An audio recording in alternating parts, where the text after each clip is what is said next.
आज आपण बनवणार आहोत मुरमुऱ्याचा चिवडा। चला मग रेसिपीला सुरुवात करूया। मी अर्धा किलो मुरमुरे घेतलेले आहे। इथे मी अर्धा किलो मक्याचा चिवडा, डाळ्या आणि सुहाना चिवडा मसाला घेतलेला आहे। हा मसाला तुम्ही चवीनुसार टाकू शकता। कोणाला तिखट जास्त आवडतो, कोणाला कमी लागतं त्या हिशोबाने।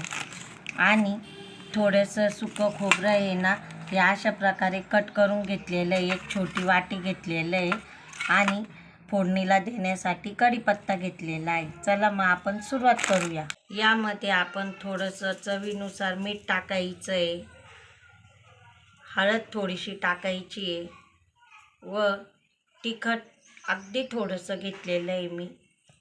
कढईमध्ये तेल टाकून घेतल्यानंतर यामध्ये आपण खोबरं जे बारीक करून घेतलेलं ते टाकायचं आहे आणि ते लाल होईपर्यंत तळून घ्यायचं आहे। अशा पद्धतीने आपल्याला खोबरं चांगलं ब्राऊन रंग येईपर्यंत तळून घ्यायचं आहे। हे तळून झाल्यानंतर यामध्ये शेंगदाणे देखील चांगले खरपूस लाल तळून घ्यायचे। अशा पद्धतीने आपल्याला शेंगदाणे देखील तळून घ्यायचे। यामध्ये डाळ्या पण तळून घ्यायच्या आहे।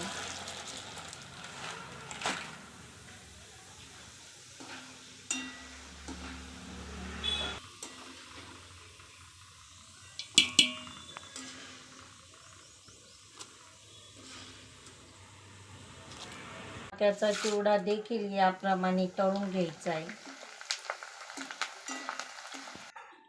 इथे मी 3 चमचे सुहाना चिवडा मसाला घेतलेला आहे। हा मसाला आपण तेलामध्ये टाकून घ्यायचा आहे। या पद्धतीने तेलात टाकून घेतल्यानंतर अशा प्रकारे परतून घ्यायचा आहे। अशा प्रकारे आपल्याला मसाला कढईमध्ये टाकून घेतल्यानंतर हा पटकन यामध्ये मिक्स करून घ्यायचा आहे। आणि अशा प्रकारे मिक्स करून घेतल्यानंतर हा चिवडा पटकन अशा प्रकारे हलवून घ्यायचा आहे। पटकन यामध्ये हलवून घ्यायचा आहे, म्हणजे पूर्ण मसाला यामध्ये तेल वगैरे सर्व मिक्स होईल व आपला चिवडा खाण्यास चांगला लागेल। हा चिवडा पावसाळ्यात करत असाल तर हे मुरमुरे थोडेसे 2 ते 3 मिनटं कढईमध्ये टाकून परतून घ्यायचे, जेणेकरून आपला चिवडा कडक आणि कुरकुरीत होईल। अशा प्रकारे सर्व मुरमुरे मसाल्यामध्ये चांगले मिक्स करून घेतल्यानंतर यामध्ये आपण तळून घेतलेला मक्याचा चिवडा देखील टाकून घ्यायचा आहे। कढईमध्ये अगदी थोडंसं तेल टाकून यामध्ये जिरे टाकायचे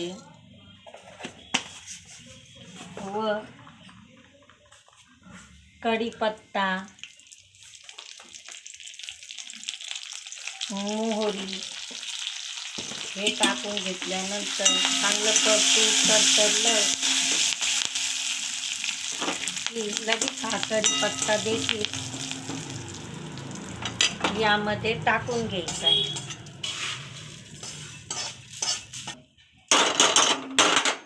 कढीपत्ता हा सुरुवातीला तुम्ही तळून टाकला तरी चालन, मी विसरून गेली होती म्हणून तो शेवटून टाकलेला आहे।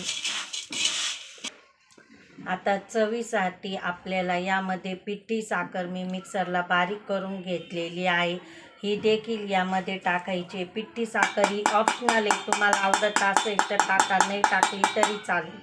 अशा प्रकारे आपला मुरमुऱ्याचा चिवडा तयार झालेला आहे। चॅनलला लाईक करा, शेअर करा, सबस्क्राईब करा।